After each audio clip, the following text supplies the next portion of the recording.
Olá, meu nome é Vanessa Cavalli Gobo e eu sou professora do Departamento de Odontologia Restauradora da Faculdade de Odontologia de Piracicaba.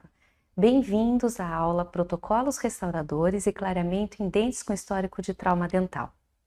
Como sabem, o trauma dental é a ocorrência que mais sequelas pode causar ao paciente. Entre as sequelas que encontramos está a fratura do elemento dental e escurecimento da coroa. Esse escurecimento pode ocorrer imediatamente após o trauma ou decorridos anos que esse trauma ocorreu nesse paciente.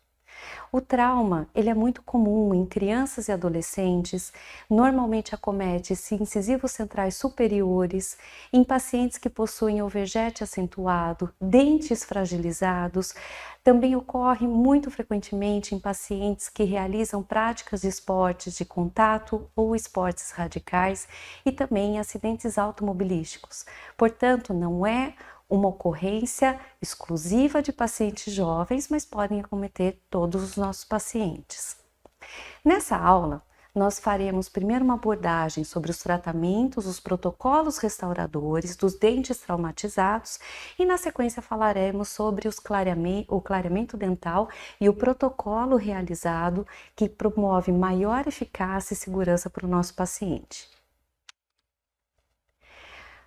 Como consequência do trauma dental e da fratura desse elemento dental, nós podemos ter fraturas de borda incisal, que podem ser desde fraturas simples até fraturas mais complexas, que acometem, por exemplo, metade da coroa do elemento. Nesses casos, nós podemos ter ou não envolvimento da polpa do paciente. Dessa forma, nós vamos dividir a nossa abordagem restauradora em abordagens restauradoras que envolvem a polpa do paciente e outros tratamentos que não envolvem a polpa ou que não tiveram acometimento do complexo pulpar. Quando não houver envolvimento pulpar, nós podemos realizar desde restaurações diretas até restaurações indiretas e tudo dependerá da extensão desse trauma na superfície da coroa, na superfície dental. Nós também podemos realizar colagem do fragmento, porém a colagem do fragmento ela depende muito de como esse fragmento chega ao dentista, de como ele foi armazenado, de qual é o estado geral daquele fragmento e se ele tem um bom encaixe no dente que foi traumatizado. Nós também temos casos onde há acometimento, envolvimento pulpar, e nesses casos nós podemos também realizar restaurações diretas ou indiretas, também tudo dependendo da extensão dessa fratura. Também pode-se realizar a colagem do fragmento dental, mas muitas vezes, como temos um envolvimento pulpar, esse dente ele pode ter a necessidade de cimentação de pino intrarradicular. Então, nesse contexto, o tratamento restaurador que seguirá esse dente traumatizado e com envolvimento endodôntico dependerá da extensão que esse trauma provocou na estrutura dental. Antes de falarmos necessariamente dos protocolos restauradores, vamos conversar sobre os materiais utilizados em casos de trauma em dentes anteriores. Esses materiais serão invariavelmente sistemas adesivos e a resina composta. E no caso da utilização desses materiais, nós temos que relembrar que sistemas adesivos, eles são aplicados e eles têm estratégias de adesão que dependem muito do substrato onde eles serão aplicados. Por exemplo, no esmalte, nós teremos estratégias diferentes de adesão do que temos na dentina. Isso porque os materiais restauradores, eles vão ter estratégias de adesão diferentes dependendo do substrato onde serão aderidos. No esmalte, por exemplo, nós temos uma estrutura, um substrato completamente mineralizado, com 96% de conteúdo inorgânico, uma quantidade pequena de conteúdo orgânico, que seria representado por 3%, e apenas 1% de água. A dentina, por sua vez, ela possui 70% de conteúdo inorgânico, 20% de conteúdo orgânico, representado pelo colágeno tipo 1, e 10% de água. Por essa diferença de composição, os sistemas adesivos eles se comportam de maneira diferente nesses substratos e nós temos que ter ações diferenciadas para garantir que esse material consiga uma adesão suficiente, adequada e longeva. Quanto aos sistemas adesivos, nós falaremos sobre as estratégias de adesão que são mais utilizadas em clínica. Nós temos os sistemas adesivos convencionais, de 3 ou 2 passos, os sistemas adesivos autocondicionantes e a evolução de todos eles que culmina com o sistema adesivo universal. Os sistemas adesivos convencionais necessitam de condicionamento ácido, tanto do esmalte e da dentina. Nós dizemos que seria o condicionamento ácido total. E tem uma particularidade que é bastante importante em relação à dentina quando esses sistemas adesivos são utilizados. Toda vez que o esmalte ele é lavado dessa superfície, a dentina precisa permanecer úmida. Por sua vez, os sistemas adesivos autocondicionantes, eles utilizam um primer que é ácido e dispensam o uso do condicionador ácido. No entanto, nós ainda utilizamos o ácido apenas em esmalte. Em dentina, apenas o primer ácido e o adesivo. Uma característica bastante interessante desse adesivo é que a dentina já não vai mais precisar permanecer úmida, o que facilita bastante a técnica restauradora. E os sistemas adesivos universais, que são a última evolução dos sistemas adesivos que temos atualmente, eles são materiais que possuem a necessidade de se realizar um condicionamento ácido seletivo no esmalte, porém a dentina também não tem necessidade de permanecer úmida. A dentina pode ser ressecada. Então, ele é um sistema adesivo simplificado e ele não difere do autocondicionante.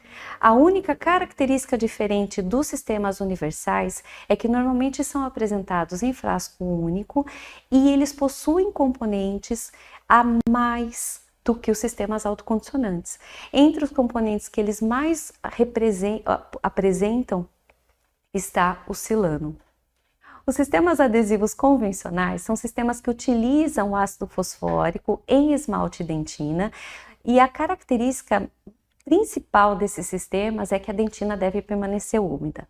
Os adesivos eles podem ser apresentados em 3 passos ou 2 frascos, que seriam esses exemplos de adesivos apresentados aqui, e 2 passos e 1 frasco, que são adesivos convencionais simplificados. Porém, todos apresentam a necessidade do condicionamento ácido prévio. Um exemplo de aplicação desse sistema adesivo convencional é nesse caso onde nós temos a substituição de uma restauração que foi realizada na borda incisal do incisivo devido a um trauma dental prévio.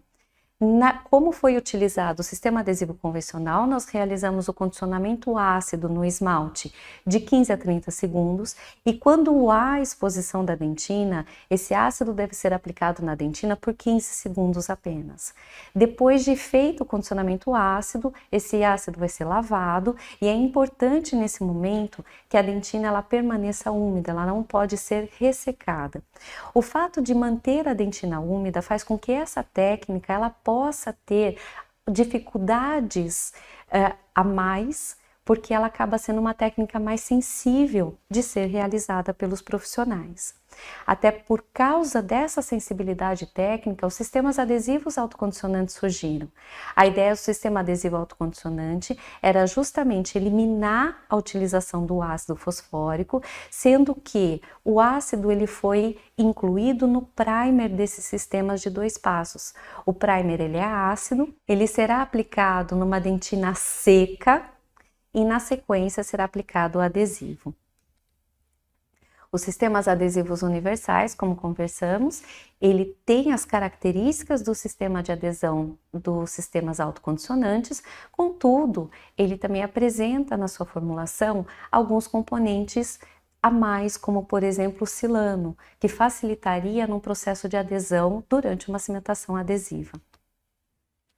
Quanto às resinas compostas, nós temos também diversos tipos de resina no mercado odontológico e os componentes principais dessa resina, como sabemos, são a matriz orgânica, composta por monômeros como BGMA, o DMA, TEG-DMA, bisema, e uma matriz inorgânica que é composta por sílica, vidro e quartzo. Esses dois componentes, eles são ligados, eles são unidos pelo silano. A matriz inorgânica, que são as partículas inorgânicas desse material, elas são responsáveis pelas propriedades mecânicas desse material.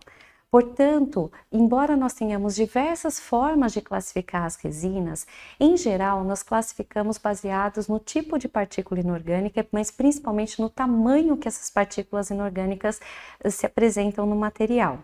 Nós temos resinas com partículas inorgânicas bastante grandes, para uma resina, como por exemplo as híbridas, que inclusive foram utilizadas por muito tempo e atualmente não são mais. Nós temos resinas microparticuladas, microhíbridas e nanoparticuladas. Atualmente as mais comuns são as resinas microhíbridas e as nanoparticuladas. A característica dessas microhíbridas são partículas de 0,04 micrômetros a 2 micrômetros, enquanto as nanoparticuladas vão apresentar tamanhos nanométricos abaixo de 100 nanômetros. Esse é o caso dessa resina apresentada aqui, que inclusive nós observamos que as partículas inorgânicas, elas são bastante esféricas, bem confeccionadas, elas passam por um tratamento bastante diferenciado em relação a uma partícula observada à esquerda de uma resina microhíbrida. E esse fator, além de interferir na propriedade mecânica do material, porque a partir do momento que nós temos partículas nanométricas e, portanto, eu consigo aumentar a concentração, o volume dessas partículas no meu material, favorecendo uma propriedade mecânica, eu também tenho uma facilidade maior de polimento de superfície, de retenção de brilho dessas resinas.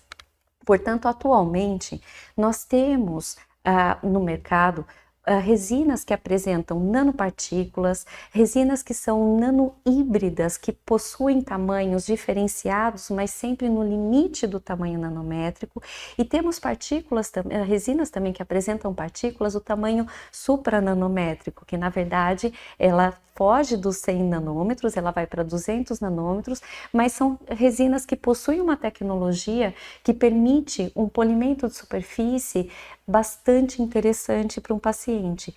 Essas resinas, elas são particularmente utilizadas em dentes anteriores, não só pelas propriedades mecânicas que elas apresentam, que são bastante adequadas para a reconstrução de borda incisal, de restauração classe 4, mas também pelo brilho de superfície que elas proporcionam, pela retenção desse brilho e diminuição de manchamento em longo prazo e pelo polimento de superfície que acaba sendo muito facilitado numa superfície com uma partícula nanométrica e com um formato esférico diferenciado. Aqui nós temos o caso de uma substituição de resina, de uma restauração insatisfatória numa borda incisal, também de um incisivo que havia sofrido trauma já há alguns anos e que apresentava amarelamento dessa restauração na borda incisal.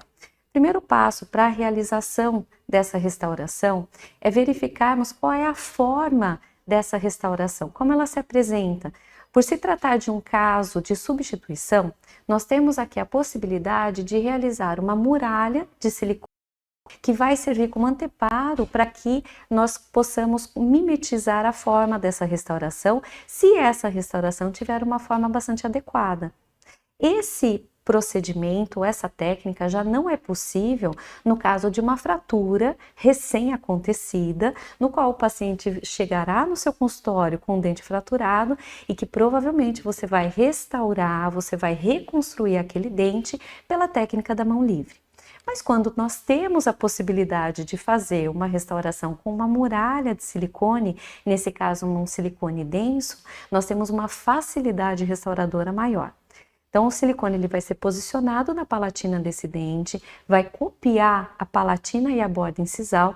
Nós vamos então remover essa restauração antiga e na região de esmalte realizar o bisel. Esse é basicamente o preparo cavitário de uma restauração classe 4 ou de uma restauração que sofreu um trauma. Realização de bisel e regularização de esmalte. Depois de preparado esse elemento dental, nós começamos então a restauração.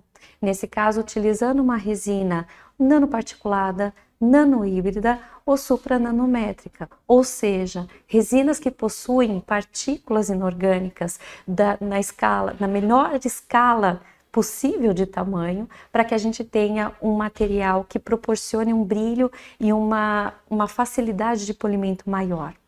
Nós temos aqui então a confecção dessa borda incisal com a muralha em posição.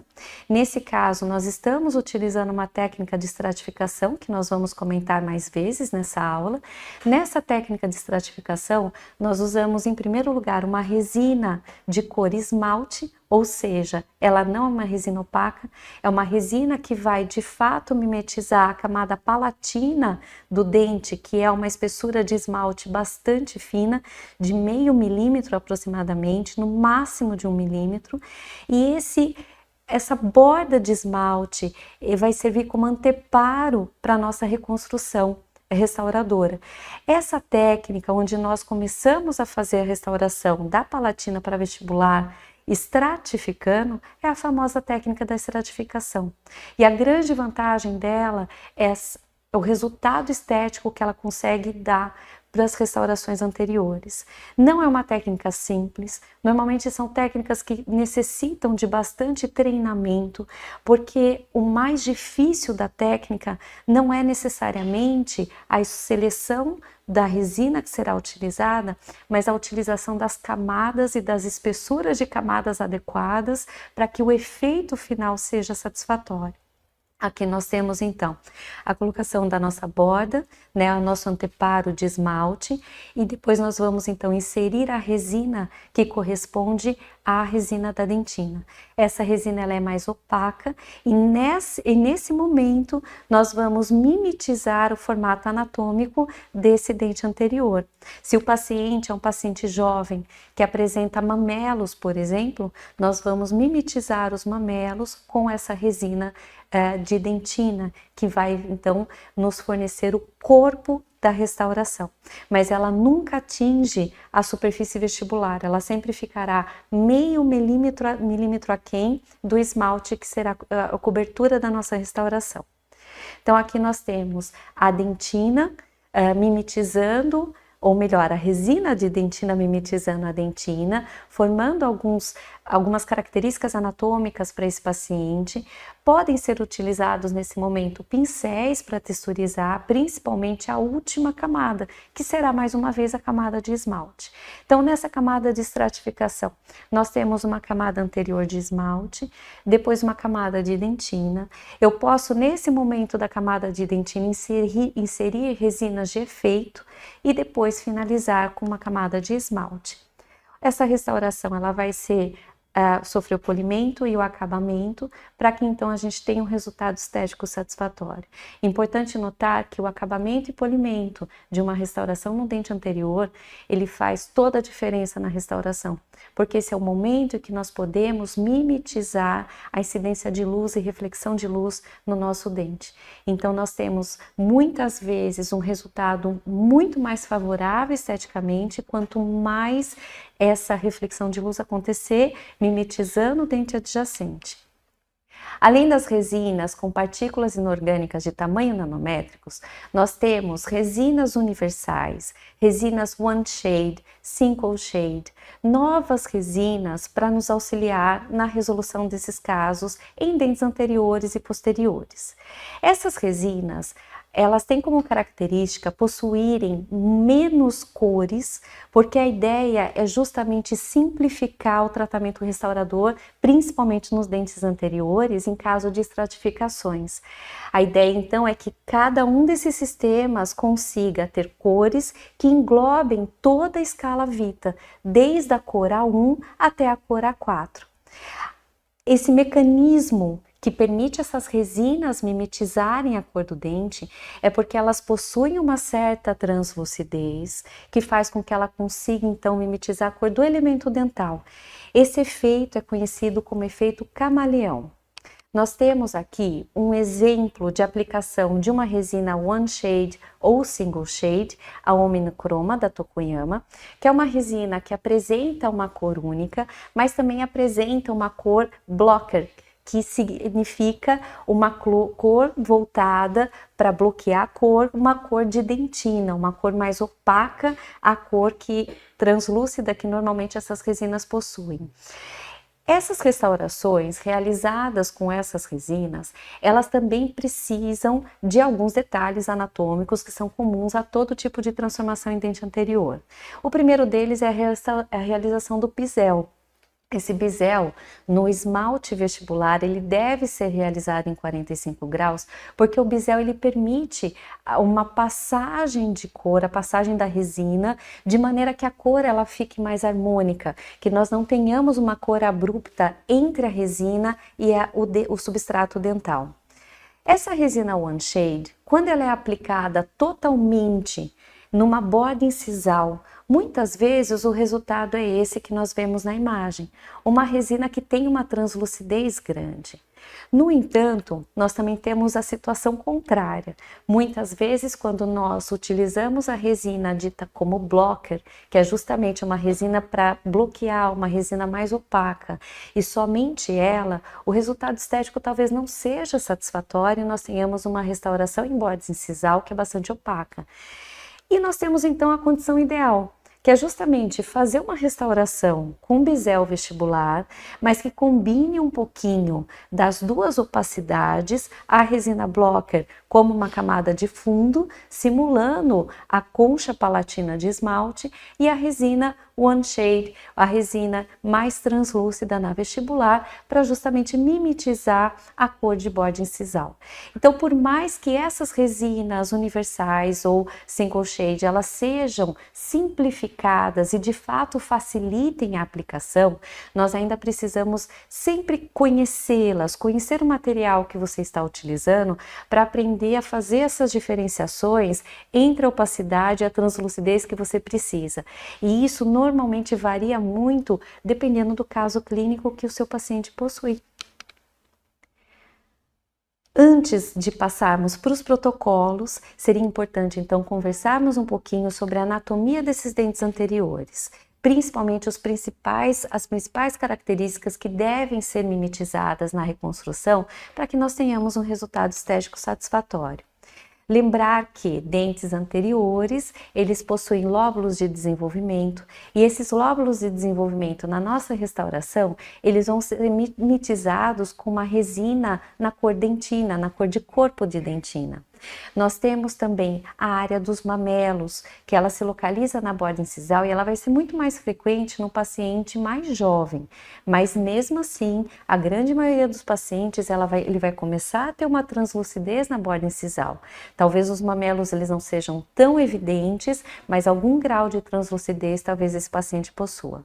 Lembrar que nós temos a flor de lis, que é justamente essas reentranças dos mamelos, e quando finalizarmos a restauração, realizarmos o polimento de superfície de maneira que nós possamos mimetizar a área de espelho, que é a área que você vai ter a reflexão de luz, e isso vai gerar um aspecto muito mais natural e próximo ao dente adjacente, fazendo com que aquela restauração seja de fato invisível, não notada por terceiros, que é essa a ideia, você sempre alcançar uma estética que seja o mais natural possível ao dente do paciente.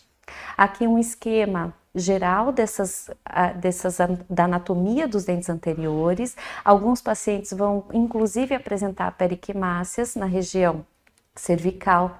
Essas periquimáceas elas podem ser simuladas na restauração, no polimento também dessa restauração, com pontas diamantadas específicas que conseguem alterar a textura de superfície, os lóbulos e as localizações desses lóbulos, e esses lóbulos, lembrando, eles vão ser mimetizados com a resina de dentina, só que a resina de dentina nunca alcança a superfície externa totalmente, ela vai ser ainda recoberta pelo esmalte. Os mamelos, flor de lis, características anatômicas importantes para que esse dente ele possua uma estética favorável durante a reconstrução. Esse foi o fim da primeira parte. Eu os convido agora a assistir os protocolos restauradores em dentes anteriores que sofreram trauma.